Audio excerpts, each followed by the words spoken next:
زمین و آسمان میں حکومت اسی ایک اللہ کی ہے۔ آج تو میں کہتا ہوں کہ اس ایک اللہ ایک قوم کی حکومت ہے، ایک ایشور کی حکومت ہے، ایک خدا کی حکومت ہے، ایک گاڈ کی حکومت ہے۔ وہ جیسے چاہتا ہے ویسے کرتا ہے۔ ایسی ذات جو ہمیشہ سے ہے، ہمیشہ رہے گی۔ میں کہتا ہوں وہ اوم ہے، یعنی اللہ۔ میں ایک مذہبی آدمی ہوں، میرا اپنا ایمان اور یقین ہے کہ اللہ جو چاہتا ہے وہ کرتا ہے، یعنی ایشور جو چاہتا ہے وہ کرتا ہے، یعنی اوم جو چاہتا ہے وہ کرتا ہے۔ ہم اس ملک کے رہنے والے ہیں، وہ ہمارے بھائی ہیں۔ میں کہتا ہوں ایک آدم کی یعنی پرتم منو کی اولاد ہیں، ہم دونوں بھائی بھائی ہیں۔ جو لوگ اس کو تفریق میں اور دشمنی اور نفرت میں لے جانا چاہتے ہیں وہ ایک باپ کی اولاد نہیں مانتے، اور غلط ہے، غلط ہے، غلط ہے۔ ہم سب ایک ہی باپ کی اولاد ہیں، ہم سب ایک دوسرے کے بھائی ہیں۔ یہ ملک ہمارا ہے، ہم اس میں جیتے ہیں۔ اس ملک سے ہمارا تعلق شاریرک تعلق بھی ہے، ہم یہیں پیدا ہوئے ہیں اور یہیں مریں گے، یہیں ہماری قبر بنے گی، اور اسی دھرتی کا ہم حصہ بن کر کے ختم ہو جائیں گے۔ ہمارا اس ملک سے تعلق شاریرک بھی ہے اور دینی تعلق بھی ہے۔ میں نے جیسے کہا کہ سب سے پہلے دین، یعنی ایک اللہ کے سوا کوئی اللہ نہیں ہے، یعنی ایک ایشور کے سوا کوئی ایشور نہیں، یعنی ایک اوم کے سوا کوئی اوم نہیں ہے۔ دنیا کا سب سے پہلا پیغمبر اور سب سے پہلا نبی ہندوستان اور بھارت کی اسی دھرتی پر اترا۔ ہر نبی نے اسی چراغ کو جلایا ہے۔ حضرت محمد صلی اللہ علیہ وسلم نے بھی ایک توحید کے اسی چراغ کو جلایا ہے، جس چراغ کو آدم یعنی منو لے کر جنت سے اس دھرتی کے اوپر اترے تھے۔ ہمیں اس پر فخر ہے۔ ہمارا اس دھرتی سے تعلق شاریرک بھی ہے اور دھارمک اور دینی تعلق بھی ہے۔ ہمارے نزدیک ہندوستان وہ دھرتی جس کو اللہ نے منتخب کیا ہے حضرت آدم یعنی منو کے اتارنے کے لیے، وہ باعزت اور بڑی عظیم دھرتی ہے۔ ہم اس دھرتی کا احترام کرتے ہیں، اسی میں جیتے ہیں، اسی میں مریں گے۔ یہ ہمارا اس ملک سے تعلق ہے۔ کوئی جانے نہ جانے، کوئی مانے نہ مانے، ہم جو بات جتنی بات کہہ رہے ہیں، میں دین کو کہتا ہوں، اسلام کو نہیں کہتا ہوں، میں دین کو کہتا ہوں۔ عقیدہ اللہ ایک ہے، اس کا کوئی شریک نہیں ہے۔ سب سے پہلے جس آدمی نے دنیا میں آ کر کے اس چیز کو دنیا کے سامنے یعنی اپنی اولاد کے سامنے رکھا ہے وہ اسی دھرتی کے اوپر تھا۔ جس طرح اللہ نے آخری نبی کے لیے عرب کی دھرتی کا انتخاب کیا، سب سے پہلے نبی کے لیے بھارت کی دھرتی کا انتخاب کیا۔ اسی پر بیٹھے ہوئے ہیں، ان کا ملک کی آزادی سے دھیلے کا بھی کوئی تعلق نہیں ہے کہ ہم نے ملک کی آزادی کے لیے اور سیکولرزم کے لیے وہ بنیادی اپنی طاقت کا استعمال کیا ہے کہ کوئی دوسرا اس کو چیلنج نہیں کر سکتا۔ جمعیت علماء ہند کے لیڈر، منتظمہ، ورکنگ کمیٹی صدر مفتی کفایت اللہ صاحب مرحوم برابر کانگریس کے پاس خطوط لکھتے تھے کہ ہمیں یہ یقین دلاؤ کہ ملک آزاد ہوگا تو ملک کا دستور سیکولر دستور بنے گا۔ آپ لوگ شاید نہیں جانتے، ملک آزاد ہوا لیکن ہم اس کو بدقسمتی سمجھتے ہیں کہ ملک آزادی کے ساتھ ساتھ تقسیم بھی ہو گیا۔ ہم تقسیم کے مخالف تھے۔ ملک آزاد ہوا اور ملک تقسیم ہوا، ایک طاقت کھڑی ہو گئی اور اس نے کہا کہ مسلمان مذہب کی بنیاد پر اپنا حق لے چکا اور اس نے پاکستان بنوا لیا اور ملک کے 2 حصے ہو گئے. اس لیے اب ہندوستان کا دستور سیکولر دستور نہیں بلکہ مذہبی دستور ہوگا. جمعیت علماء ہند وہ تنہا ایک جماعت تھی جس نے گاندھی جی کو پکڑا، جواہر لال نہرو کو پکڑا اور کہا کہ آپ نے جو ورکنگ کمیٹی کی یہ تجاویز ہیں یہ ہمارے سامنے موجود ہیں، جو ہم نے آپ کو خط لکھے ہیں وہ یہ خط ہیں، اور جو آپ نے ہمیں ورکنگ کمیٹیوں کی تجویزیں بھیجی ہیں کہ ملک آزادی کے بعد دستور سیکولر دستور ہوگا، وہ یہ آپ کی تجاویز ہیں. آپ ان تجاویز کو عملی جامہ پہنائیے. ملک کو ہم نے تقسیم نہیں کیا ہے، ہم نے تو اپنے گلوں کے اندر جوتوں کے ہار ہماری قوم نے ڈالے ہیں، ہم نے اس کی پرواہ نہیں کی. ہماری پگڑیاں اچھالی گئی ہیں، ہم نے اس کی پرواہ نہیں کی. ہم جس جگہ کھڑے تھے آج بھی اسی جگہ کھڑے ہیں کہ ملک تقسیم نہیں ہونا چاہیے.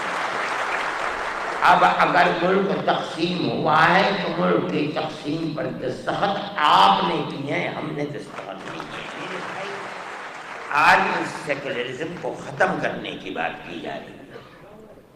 میں یہ سمجھتا ہوں کہ اس ملک کو بربادی کی طرف لے کر کے چل رہے ہیں.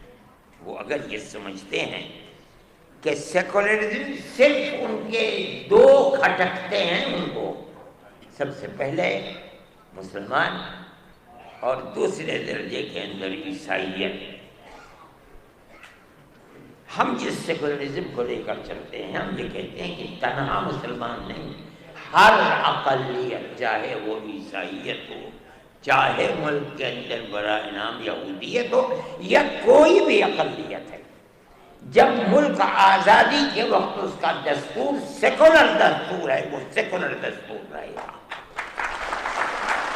اور اگر آپ اس سیکولر دستور کو ختم کر کے یہ چاہیں گے کہ ملک کو سلامتی کے ساتھ لے کر چلیں، ملک سلامتی کے ساتھ نہیں چل پائے گا. یہ 25-30 کروڑ کی مسلم اور عیسائی اقلیت کے ہوتے ہوئے آپ یہ چاہتے ہیں کہ ملک کے اندر امن برقرار رہے گا اور ان کو زندگی کا حق نہیں دیا جائے گا، دستور میں ان کا کوئی مقام نہیں ہوگا؟ نہیں ہو سکتا. میرے بھائی یہ تو دنیا کے حالات ہیں، کل کوئی اور تھا آج کوئی اور ہے. اگر ہم یہ سمجھتے ہیں کہ ارشد ہمیشہ زندہ رہے گا تو پاگل ہے، مرے گا، میری جگہ کوئی دوسرا آ کر بیٹھے گا. دنیا ہے یہاں اسی طرح آنا جانا لگا ہوا ہے. میرے بھائی جمعیت علماء کا اپنا ایک کردار ہے. ہم اس سیکولر دستور کے محافظ ہیں. ہم سمجھتے ہیں کہ صرف زبانی نہیں کہ دنیا میں جا کر کے سیکولرزم کا ڈھنڈورا پیٹا جائے اور ملک کے اندر مسلمانوں کی 600 سال پرانی مسجدوں کو گرا کر کے وہاں مندر بنایا جائے. یہ سیکولرزم نہیں ہے، یہ ڈھول کا پول ہے. آپ کی پارلیمنٹ فیصلہ کر چکی ہے آج سے تقریباً 30-32 سال پہلے کہ جو مسجد جہاں جو مذہبی عبادت گاہ بنی ہوئی ہے سن 47 میں اس عبادت گاہ کو اسی حال میں رہنے دیا جائے گا. آج آپ یہ کہتے ہیں کہ نہیں، بنارس کی مسجد کو توڑ دو وہ ہماری ہے، متھرا کی مسجد کو توڑ دو. آپ کے کردار کا اور پارلیمنٹ کا کیا اعتبار ہے یہ بتائیے. کیا چیز ہے پارلیمنٹ کے اندر؟ پارلیمنٹ ایک قانون کو بناتی ہے، آپ اس قانون کو ٹھوکر مار دیتے ہیں. آپ جو قانون آج بنا رہے ہیں کل کو دوسرا اسے ٹھوکر مار دے گا. یہ تو آپ نے ایک ریت اور رواج کر دیا، ہمیں کوئی غرض نہیں. آج آپ کر رہے ہیں ٹھیک ہے کر دیجئے، کل کو حالات بدلیں گے دنیا کے اندر. میں زندہ ہوں، میں بھی مر جاؤں گا اور دنیا کا ہر آدمی مر جائے گا. دوسرا آئے گا اپنی خاص ذہن کے ساتھ آئے گا.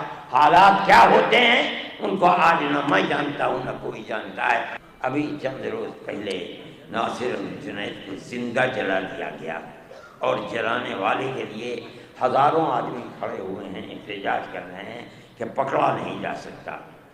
ملک کی پولیس بھی ان کو پکڑنے کے اندر ناکام ہے، اپنی فہرست سے بھی ان کو نکال دیا ہے۔ یہ چیز ملک کے لیے کوئی اچھی چیز نہیں ہے۔ اس کا مطلب ہے کہ ملک کے اندر امن و امان کو قائم رکھنے کے لیے جن لوگوں کے ہاتھ میں اقتدار ہے، چاہے وہ کسی بھی پارٹی کے لوگ ہوں، میں یہ نہیں کہتا ہوں، جن کے ہاتھ میں اقتدار ہے وہ ملک کو اس جگہ کے اوپر جس پر ملک کو رہنا چاہیے اور امن و امان قائم ہونا چاہیے نہیں ڈالنا چاہتے۔ انہیں صرف اپنے اقتدار، اپنی کرسی کی فکر ہے، اس کے سوا ملک جل جائے، بھاڑ میں چلا جائے، ان کو اس سے بھائی ہم یہ سمجھتے ہیں کہ امن و امان کو پکڑنا چاہیے۔ میں مسلمانوں سے یہ کہتا ہوں کہ آج کی حکومتیں جو کچھ کر رہی ہیں اس سے فرقہ پرستی اور آپس میں نفرت اس طریقے پر ابھر رہی ہے کہ نہیں کہا جا سکتا کہ کل کو کیا ہوگا۔ میں جمعیت علماء کے ہر ورکر سے یہ بات کہتا ہوں کہ آپس میں پیار و محبت کو پیدا کرو۔